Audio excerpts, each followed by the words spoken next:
We've made it back to the sewing machine and we're ready to sew our long sides together. Go ahead and pick up your fabric sandwich. We're going for this long side that we put the pins in, measuring up so that our right side of the fabric is even with our presser foot, down with the presser foot, and on with the sewing. A couple of back stitches to secure it, and we are ready to go. Remember to stop your machine so you can take those pins out. Sewing over pins can be very tempting because you want to just keep right on going. You don't want to stop for anything. But all it takes is one time of having one of those break and damaging your machine or yourself, and you will wish you had taken the time to just take the pin out.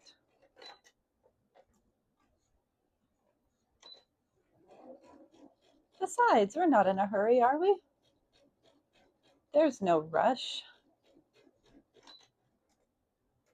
When you're enjoying something, you get all the fun of just enjoying the process. Sometimes when we rush to finish things, it really doesn't turn out very well. And we can make mistakes.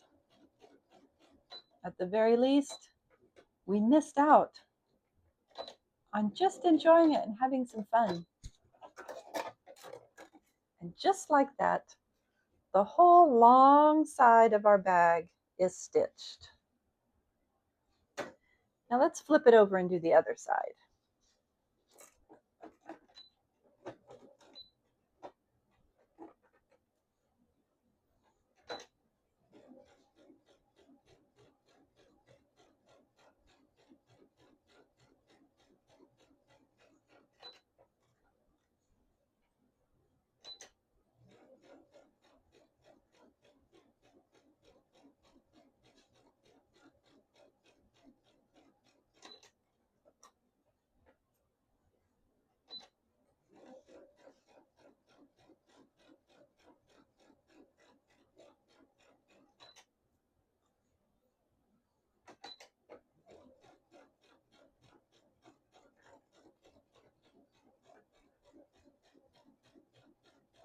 This is a great time on these long seams to practice where your eye is looking, always up here at the right side of your presser foot, and where your hands are. You can guide the fabric without feeling like you've got to be right on top of it. Once your machine is sewing, it tends to keep it in a fairly nice straight line.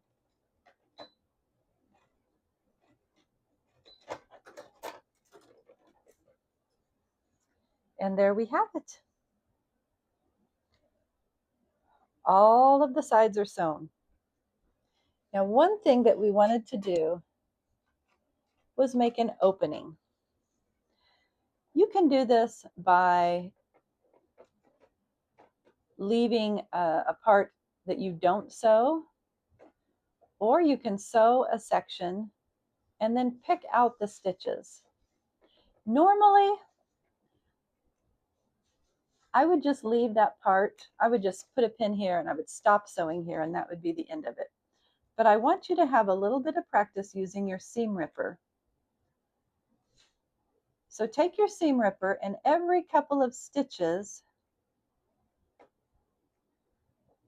put your seam ripper under that stitch and push.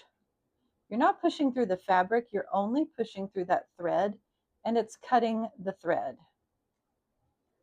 Now this might be something you do when you make a mistake. So we'll pretend that I sewed too far and I didn't want to sew in this section. But you need to become used to how your seam ripper feels and what it's like to take out some stitches. Otherwise, you might be prone to just leave it or cut it out or do something like that. That's really not going to be the best thing for your product. Now, if you just clip every couple of stitches, the whole thing will come undone when you pull it apart. And now we have this little opening. So let's turn this inside out and see what we've got.